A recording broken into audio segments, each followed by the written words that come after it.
Welcome to the Experimental Honesty podcast. I'm Brian Curtis. Today I'm speaking with Dr. Harrison Weinstein. Harrison's a licensed clinical psychologist, and he's a specialist in the assessment and treatment of post-traumatic stress disorder.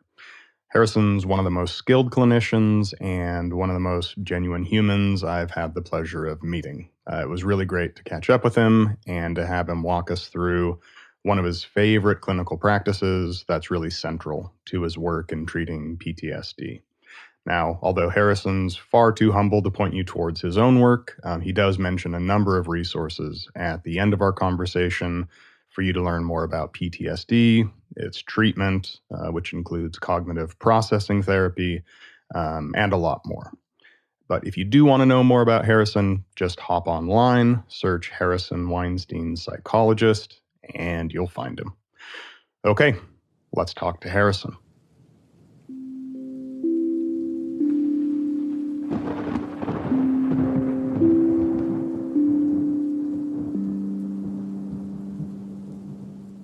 Okay, well, I am here with Dr. Harrison Weinstein. So, Harrison, thanks so much for taking the time to chat today. Thank you so much for having me. So I'm going to try to give a brief overview of your background. So you're a licensed clinical psychologist. You have advanced training and specialization in assessing and treating post-traumatic stress disorder. And you do this using various evidence-based treatments. These include cognitive processing therapy, or CPT, prolonged exposure, or PE, and you're also a CPT trainer and also a consultant. Yeah. Within the VA, right, the U.S. Department of Veteran Affairs, you've served in various roles, and these include the coordinator for evidence-based psychotherapy, also the section chief for the Substance Treatment and Recovery Program, the STAR program. And we'll just emphasize, you're not speaking for the VA or these various evidence-based, treatments that we'll touch on today as a disclaimer. For me, very excited for today. You played a very important role in my own life and my training as my clinical supervisor in CPT for PTSD, and that was an absolutely incredible experience. So there's a lot more. How did I do there? Does that sound all right? That was perfect, and I really appreciate you throwing in that disclaimer. I have some fine print of everything I say represents me. I'm not representing the VA or CPT or anything else. But great. Well, you are representing yourself. Yeah, I'll do my best to do that. Absolutely. First question here. So your own story, right? How did you either get into psychology, psychotherapy, all this kind of stuff, and why it's really important to you? Can you walk us through, your own story there? Yeah, it was a long and winding road for me, for sure. In some ways, things came kind of full circle. I guess I'm a psychology nepo baby. And my mom is a clinical psychologist. My aunt's a clinical psychologist. So always kind of grew up around it. I took an odd path to where I am today, though. So I've always been really interested in things related to the military, national security. I grew up, my parents worked for the Department of Defense. We kind of were stationed to bases around the world. I spent a good chunk of my childhood in Europe. I grew up in the DC area also, where that's kind of it's always kind of there. So grew up thinking about that. And my senior year of high school was 2001. And a really pivotal moment for me was September 11th, 2001. Yeah. Growing up in the Maryland suburbs, this happened in my backyard. That is like an image that is like burned into my brain, right? That was a fork in the road for me.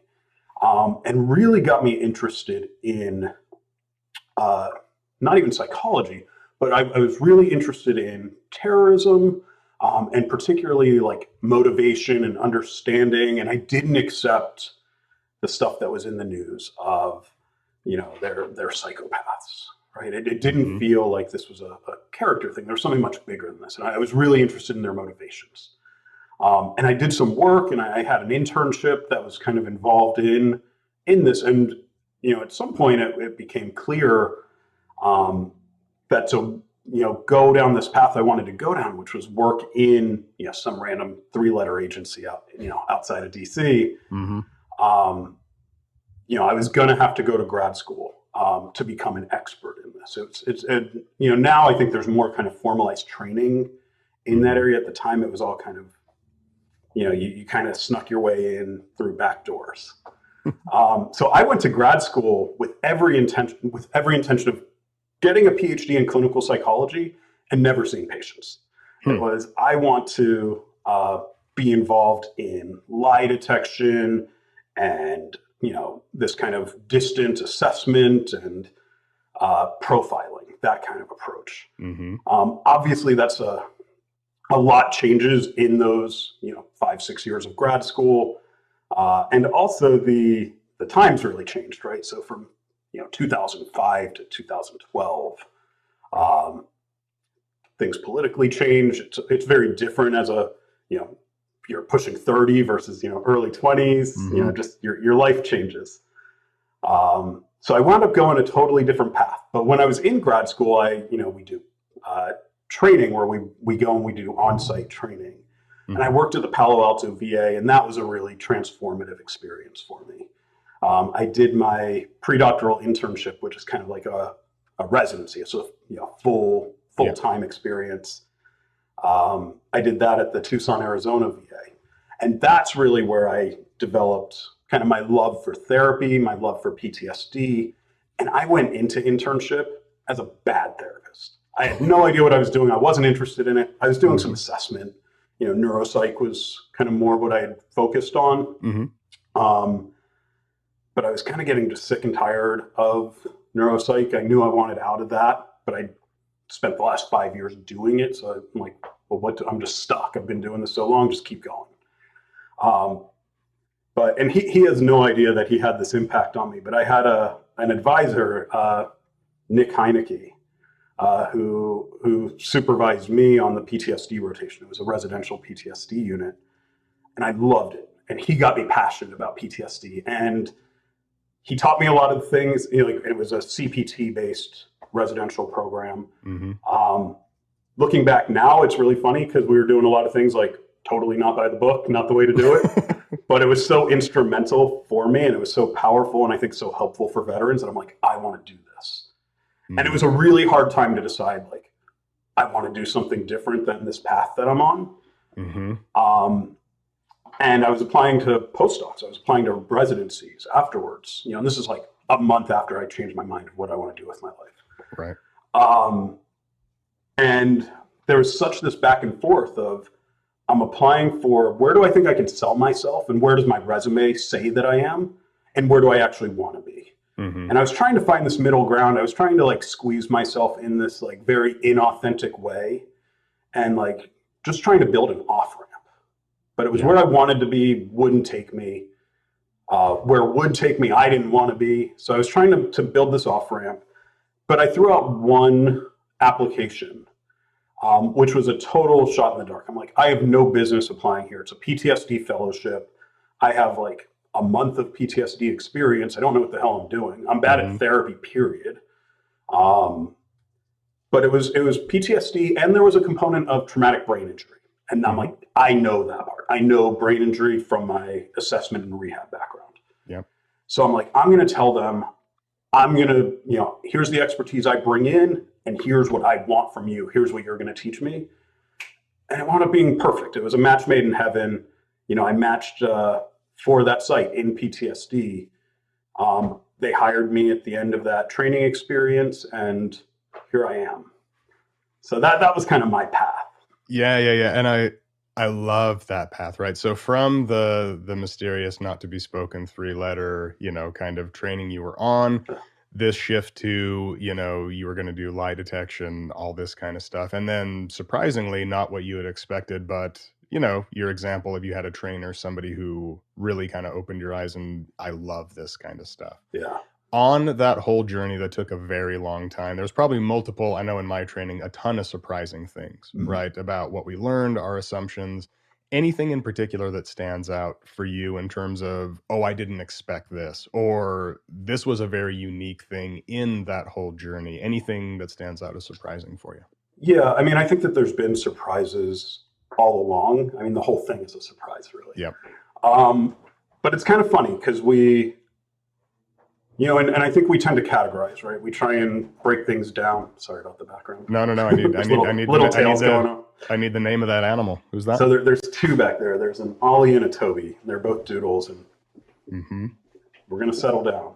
Ollie and Or it's Toby, about to get crazy, and I'll throw them outside. they are welcome. It's good. Perfect. So surprises. The whole thing was a surprise. And I guess where I was going to go is, we put things into categories of, this is my plan, this is what I'm going to do, I need this, I want that. And that's a good thing. I think it's good to plan, it's good to prepare, it's good to have intention.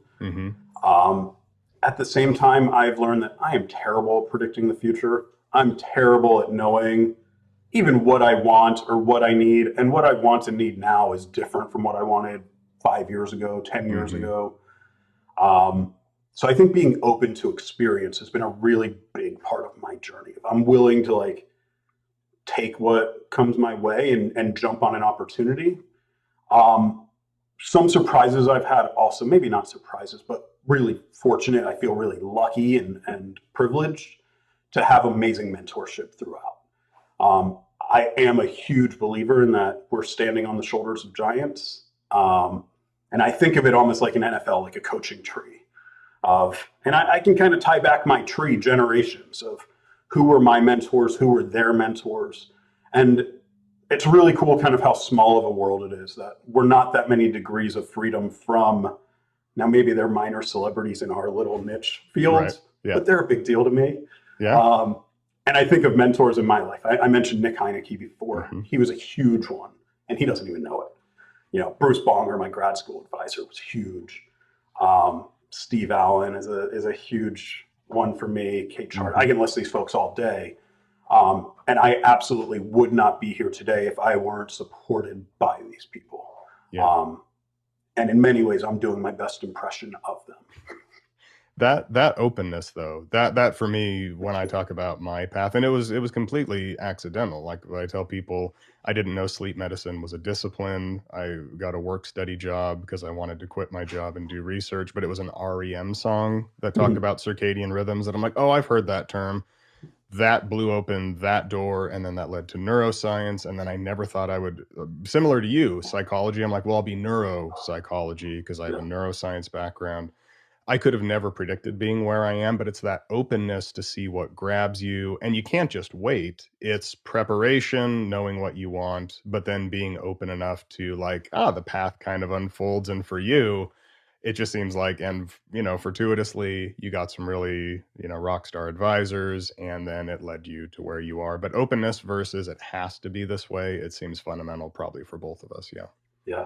I always, am impressed, and I think about kind of our supervision and when we work together, how you didn't fit inside the box, and it would have been really easy to, right? It would have been easy just to fit in the box, and I always really appreciated you talking about kind of ideas you had that weren't the easy route, that were unique, and that could probably come with a bit of grief, and one big thing, came with a lot of risk. Right? Came with a lot of risk after paying a big cost. Now I'm curious about, what did I do? What did you see? What's coming up specifically?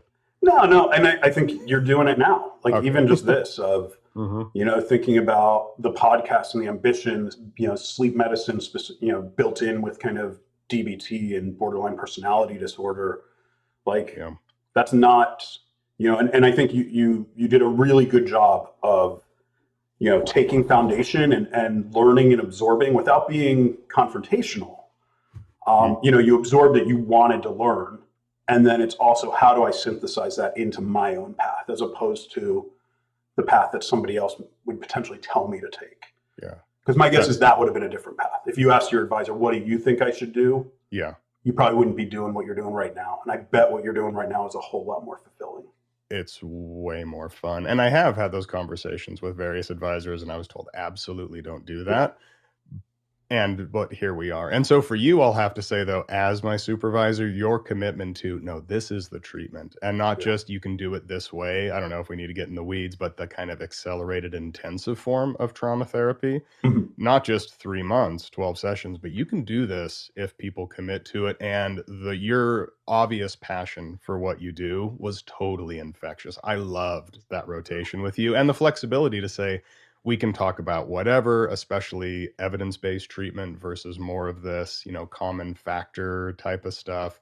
Yeah. It's a beautiful thing, and you are absolutely one of the standout, supervisors that I've had. And it was just great. I think the passion comes through, and it's hard to bullshit that when you don't feel it, right?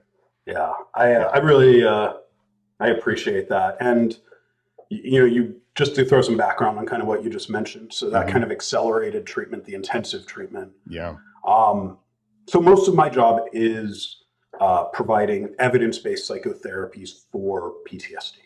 And what that is it's kind of a framework, and there's a couple different interventions, treatments that have it's a package of therapy that typically 12 sessions once a week.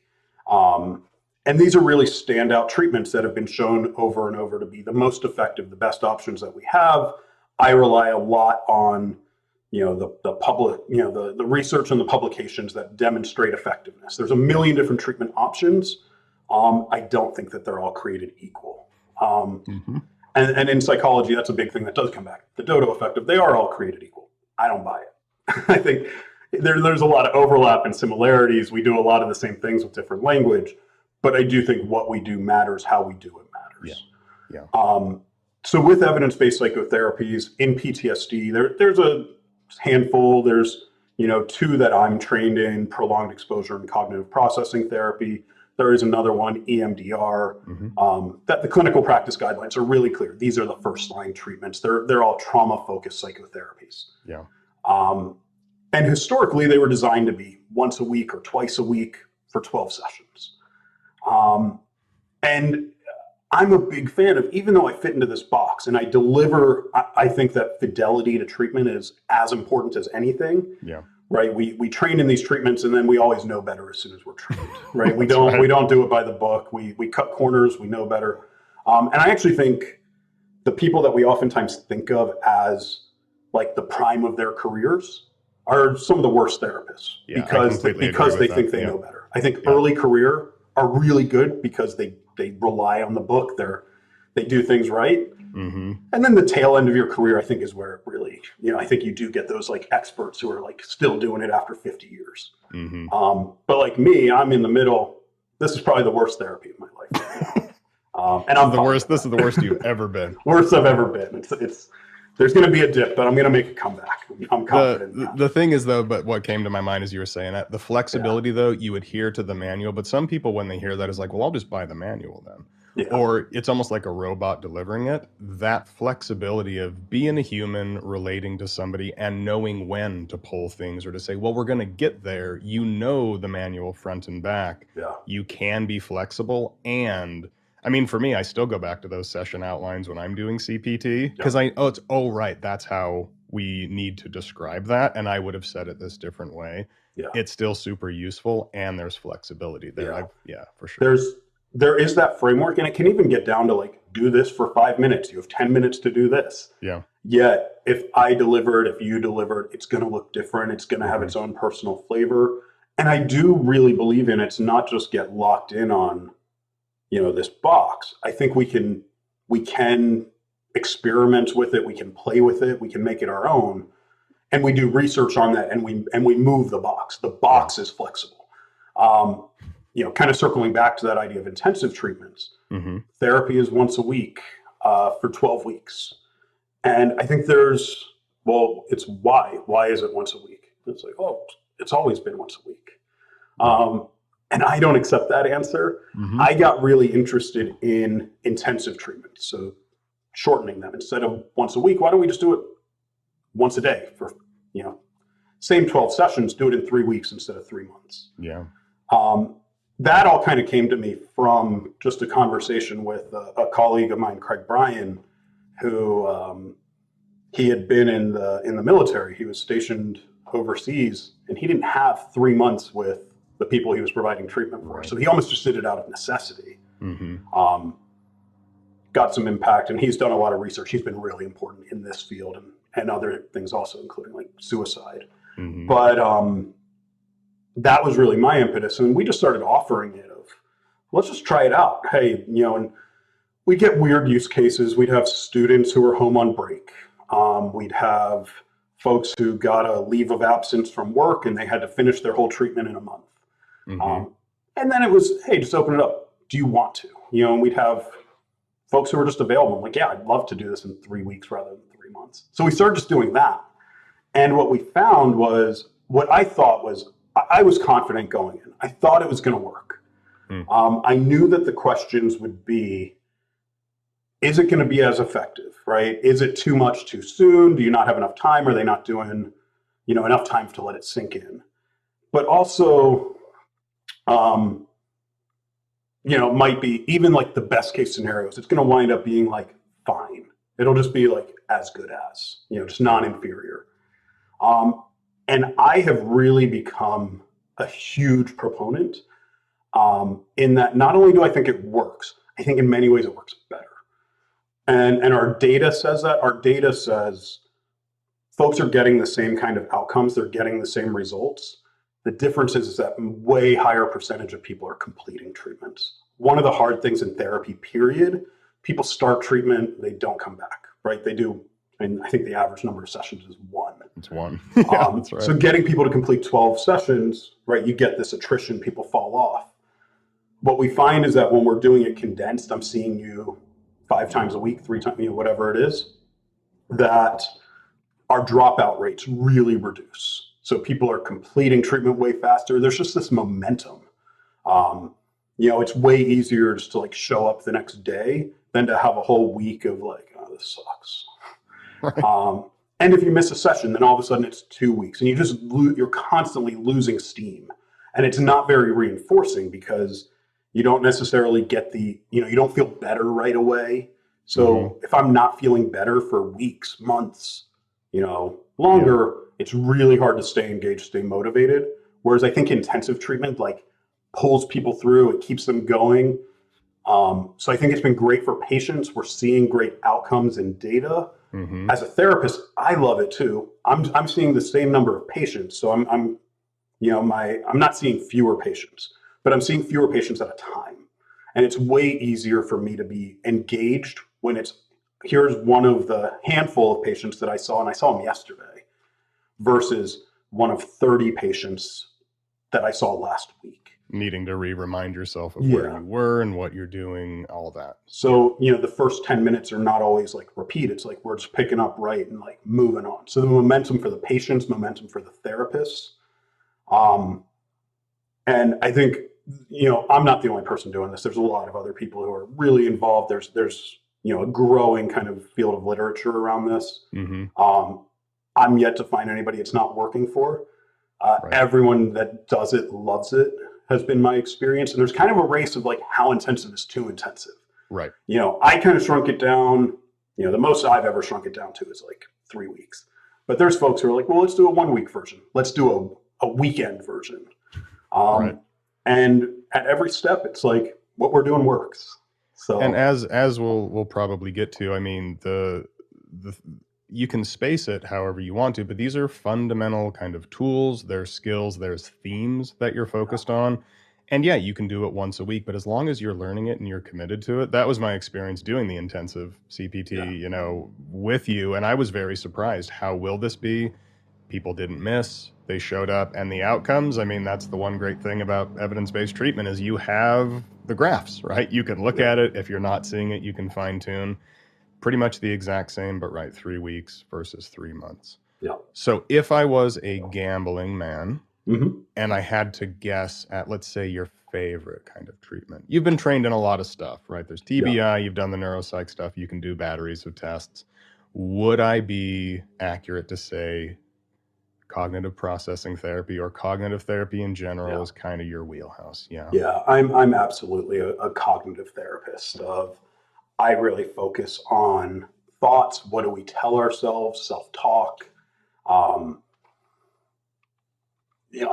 kind of joke that I'm the psychologist who kind of is uncomfortable talking about feelings, which is kind of what I'm supposed to do. Mm-hmm. And I do talk about feelings. But I also I think I approach feelings from a place of, well, what's the thought behind it? What are you telling yourself? What's your interpretation that's going on to lead to that feeling?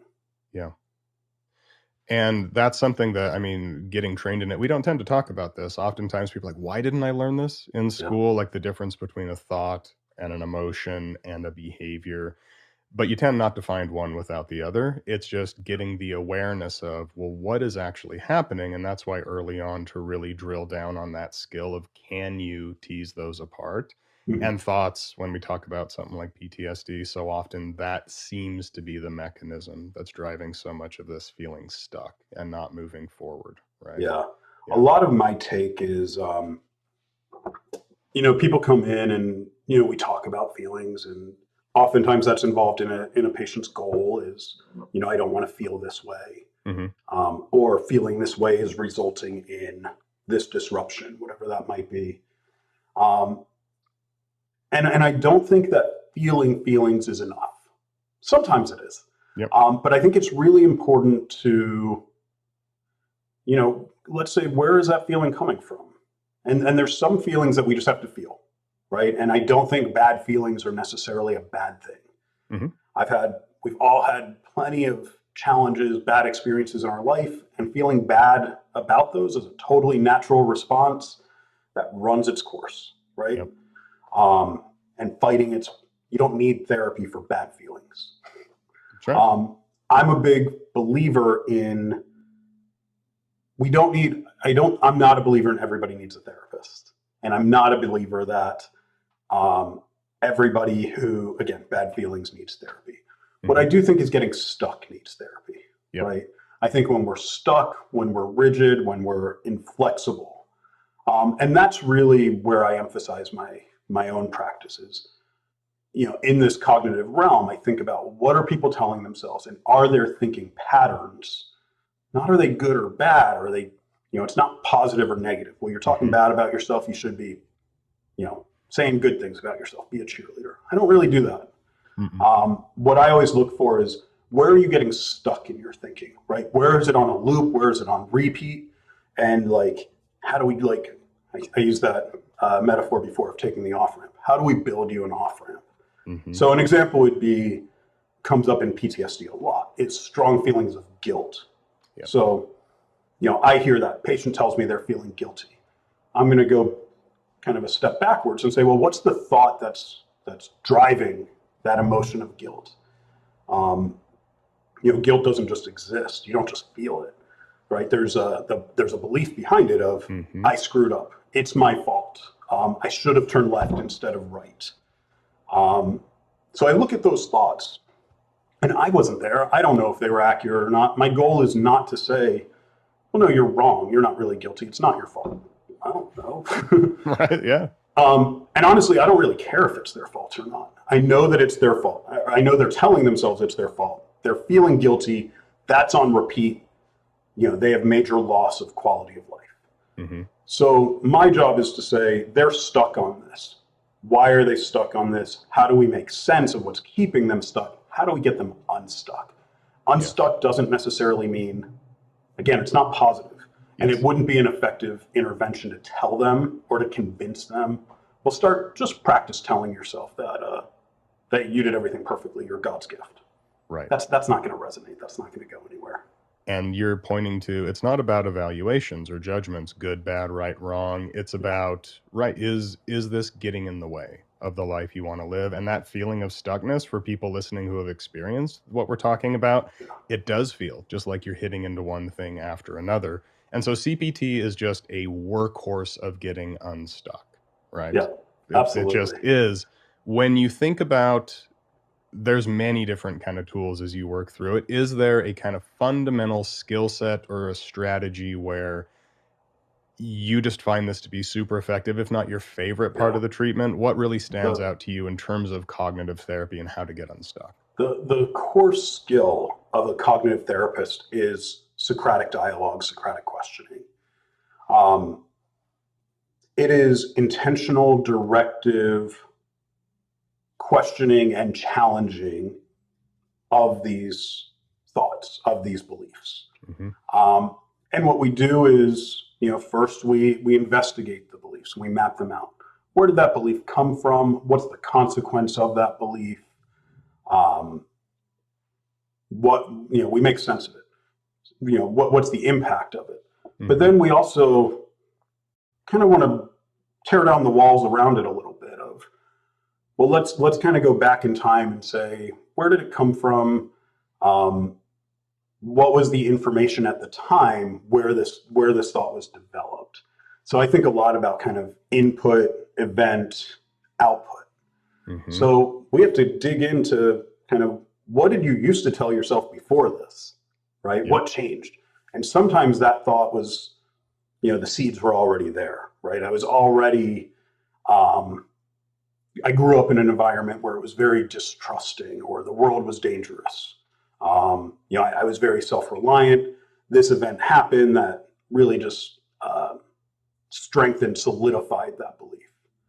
Or it could be, I had the opposite experience. I grew up in a safe place, a warm, loving environment. All of a sudden, this really bad thing happened, and I learned, shit, I was young, I was naive. That's not how the world is. This is how the world is. So we have to pay attention to what happened first. And then we have to say, well, what was going on at that time? And at the time of the event, there's a lot of what was the information you had at the time. We naturally, we are our own toughest critics. And we live our lives in the rear view. And especially when we have these really impactful events that we want to make sense of, we don't want to let it happen again. That's one of the biggest things, right? Is we kind of set this new set of rules based on the worst possible thing. And we organize it, we make sense of it in a way where it feels like this is really normal. And this is the way it is. And it's hard because it's such an outlier, right? It's one piece of evidence with massive consequences. So thinking about that and kind of going back to in that moment, well, why did you do what you did at that time? What information did you have? What options did you have? Why didn't you do those options? It's a really important part of that kind of questioning, just information gathering. And then kind of going from there, well, what is the deeper meaning? What's the interpretation of what I did do? I spend a lot of time looking at, well, what's the influence of, we frame a lot of things, and I'm as guilty of this as anybody. We emphasize a lot on character, right? I screwed up because I'm a bad person. That's right. I looked like an idiot because I'm an idiot. Every failure of mine is because of a deep flaw in me. We don't do that on the other end, right? Things that are great and achievements. I actually feel really uncomfortable with achievements, and I'm like, oh well, Harrison, it's because you're a great person and you deserved it. You've worked hard. Of course. So so we all do this, right? And I think that that's a really important piece too, is that zoom out. Would you evaluate yourself the same way you would evaluate somebody else?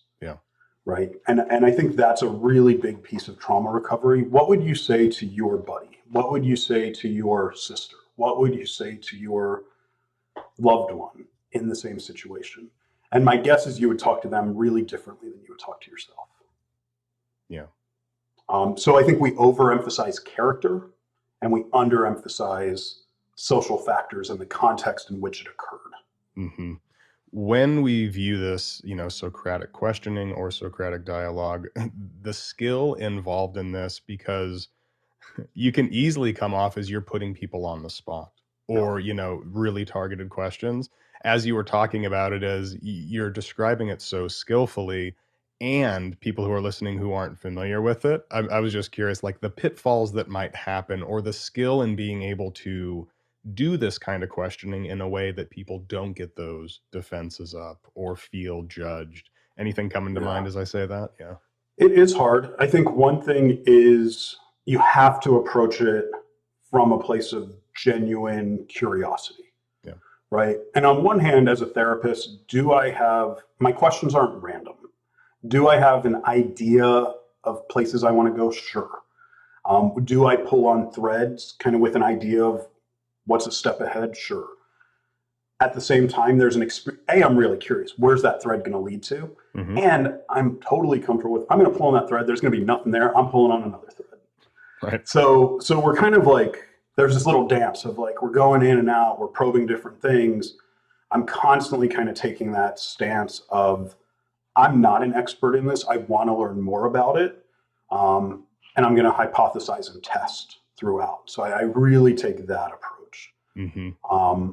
So it's not random. It's not just, oh, we're just going to ask questions for the sake of asking questions. They're not random questions. Yeah. But I have to be really careful not to get locked in on my line of inquiry. And if I'm wrong, I have to own that. I have to back up.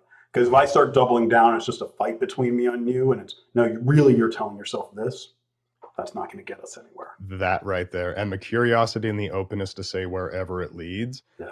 And I've found it in myself. I'm asking questions with answers that I'm expecting them to get to. And that is not genuine openness. It's take a step back, realize that, apologize if you need to. Hey, let's explore this kind of thing and let it unfold. So with this core skill then of, Socratic dialogue, Socratic questioning, with the people that you've worked with, right, doing this, treatment, working with PTSD, what impact have you kind of seen when you use this and it progresses over time? Yeah, just how has this impacted the lives of the people that you're working with? I think it's a huge impact. I think what we see is that people who do these treatments, the expectation is they get better, and the expectation is they stay better. Again, I kind of talked about just like that weight that we put on ourselves, and the weight of self-blame. It's my fault. It should have been different. That's really heavy. We carry that for a very long time. And I view it as we punish ourselves. And again, my end point is not pat yourself on the back for a job well done. Aren't you a better person because of this? Isn't it a good thing this trauma happened? That's not what we're doing. Nope. I really like ending up in a place of trauma was the worst thing that ever happened to me. That was the worst event I've ever experienced. And it was really complicated. There were a lot of different factors to it, a lot of things that can bind into it. Maybe I did some things perfectly, maybe I did some things not so perfectly, and that sucks, right? And oftentimes my end result is feeling loss, feeling sadness, feeling disgust, maybe some negative emotions. But I think emotions that are fitting and that, I talked about, sometimes it makes sense just to feel emotions. I think those are some good emotions. Sometimes we just got to feel them.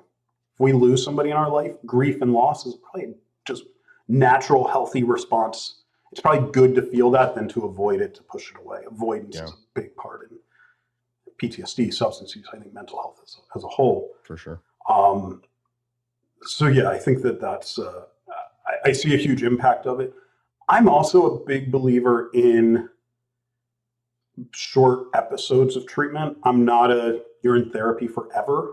I always get so again, I'm not everybody needs to be in therapy type of person. I think you need to have specific treatment goals to work on. That's really big. And I think you should be meeting those goals. And if you're not meeting those goals, you probably shouldn't continue the treatment you're doing forever. So when the practice that I do, it's goal focused, right? At the beginning, early on, I'm very focused on what do you want to get out of this? And let's make it targeted. And we can set the bar high, right? Let's do things like, no way I'm doing that. Like, we're fucking doing it. That's right. That's right. So I like to do that. We'll have some short, medium, long-term goals. But I like some big goals, things to shoot for. And we're working on them. We're chipping away at them. And at the end of that treatment, it's not, it's 12 sessions, therapy's up. Like, my goal throughout is I want to remove myself from the equation. Do I have skill and expertise in what we're talking about? Recognizing thoughts, challenging those thoughts? Absolutely. I think I bring something to the table. I have value in the therapy room. At the same time, I don't think that you need me forever.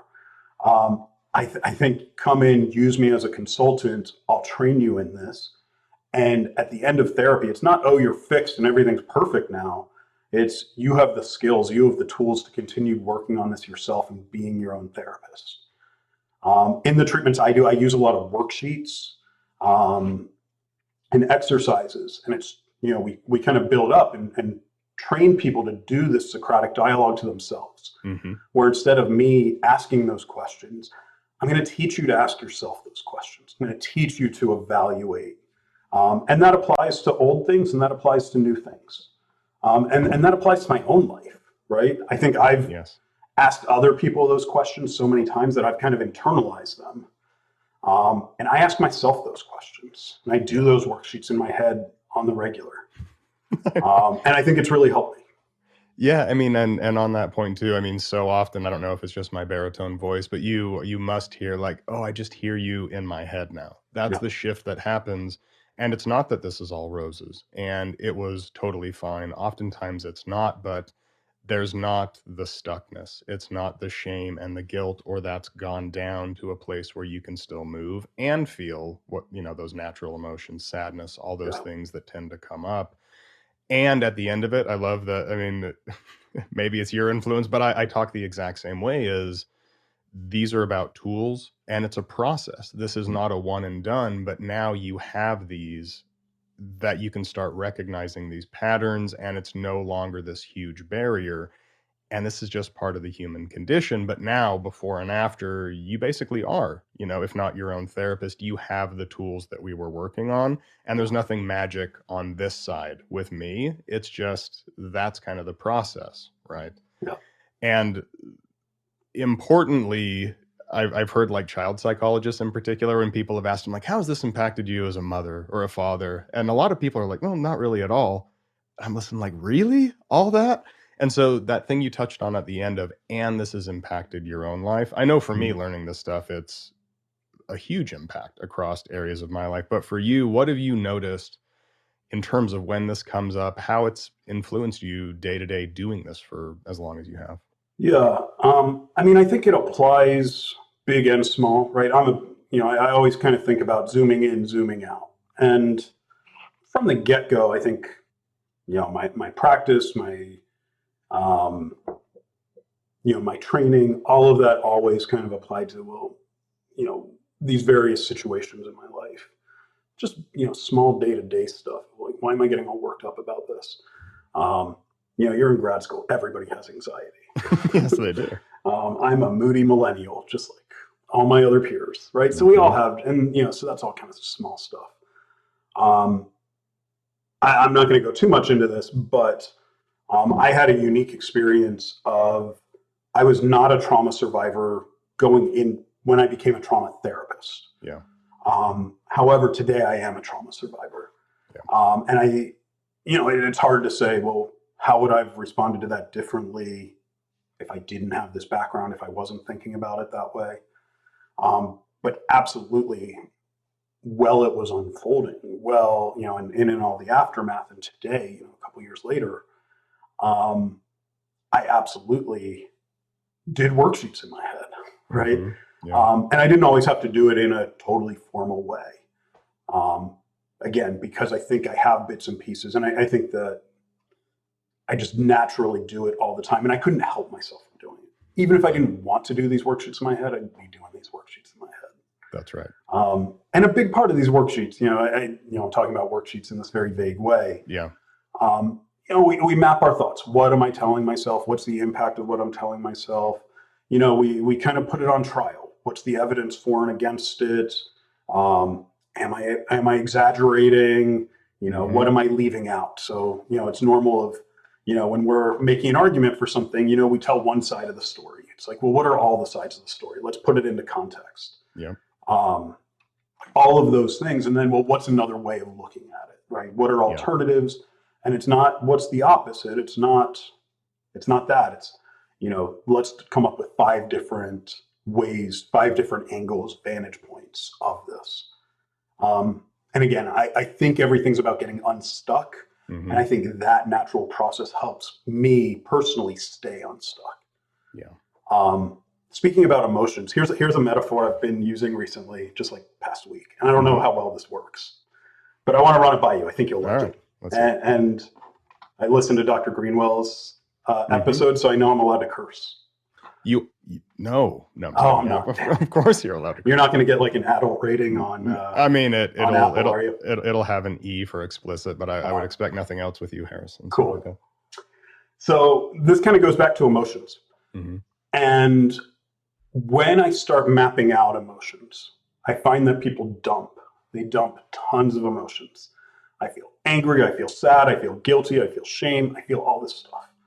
And I don't think that we can feel this many emotions at the same time. We can feel one emotion. I can feel anger.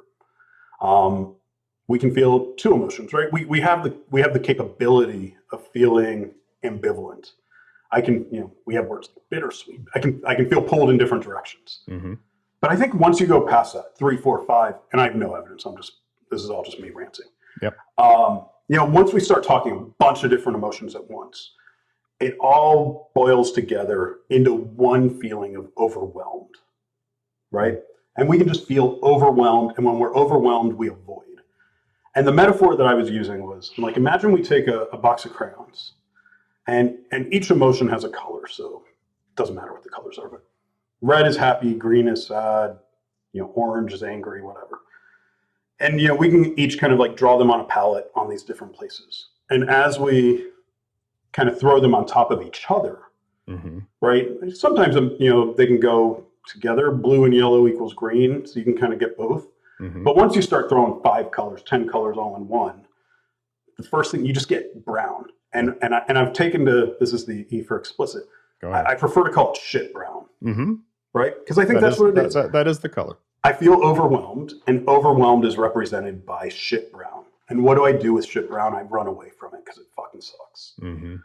So what we're doing in this is, because I can't deal with overwhelmed, and not dealing with it's obviously problematic for me, it's teasing it apart. Well, what is part of shit brown, right? And there's a blue in there, there's a red in there, there's a green in there, there's a yellow in there. There's thoughts behind each of those. And we have to deal with one of those one by one. We have to break it down into bite-sized pieces. So I think it's really important to do those self-check-ins of what am I feeling right now? What's leading to me feeling that way? And if it's too much to where I can't get there, then I'm probably feeling overwhelmed and I need to pick it apart. Right. I think it's a beautiful metaphor, right? But it's true though, when you have all this together, it can get to a point where even overwhelming or just so confusing that I have no idea what the hell I'm experiencing. And so those skills of awareness, of being curious and open, what is this? Well, this is a label of this emotion. How am I feeling that? What is the urge? What are the thoughts, the behaviors that it's leading to? Avoidance very often. And once you do that, like, oh, that's red. Or that one's blue, but it takes that stepping back and, we don't have to use the third wave here, but, not identifying, let's say, with all these things and noticing it. But no, I think that metaphor is great. And to me, it encourages more of an openness and an exploration of what are these colors leading to this shit brown that I'm avoiding? Do they make sense? Are they useful? All that kind of stuff. Well, if people are as enthralled with you as I know that I am, Harrison, how can they learn more about you? I know you also, you publish, you're very active in that as well. How can people learn more about you? Where would you point them to? Yeah, I would say don't learn more about me. Like, this podcast podcast is good. One this is it. Yeah. I would say there's nothing particularly about finding me. However, if people are interested in PTSD, there's a lot of good resources out there. The National Center for PTSD, which is ncptsd.va.gov. I don't represent it. I'm not getting paid for that. I don't publish anything on it. But I think that's a really good resource. I'm a really big fan I'm a proponent. I talked about cognitive therapy. Cognitive therapy kind of comes from Aaron Beck. I think his daughter, Judith Beck, wrote the best cognitive therapy book, which is like Cognitive Therapy Basics. Specifically, PTSD, CPT, I talked a bit about. The manual for CPT is by Patty Riza, Kate Chard, and Candace Monson. And specifically for, individuals who, again, I see a lot of value in the therapy. I don't necessarily put a ton in kind of the self-help approach. Mm-hmm. However, I am familiar with, I can't say I'm an expert in it.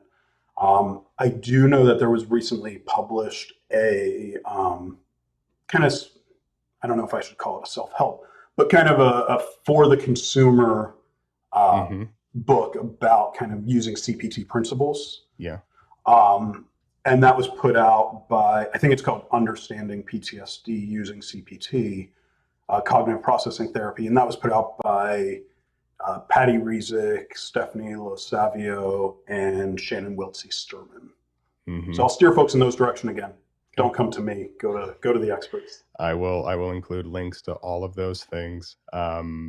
Harrison, I will just say, absolute pleasure. It's so nice to have this excuse to reach back out to people like you, though, because we tend to lose touch with life and everything. But yeah, you're just, as a human, as not to say anything of a clinician, but just it's been such an honor, and I consider it's just so lucky to kind of like you're saying with your mentors.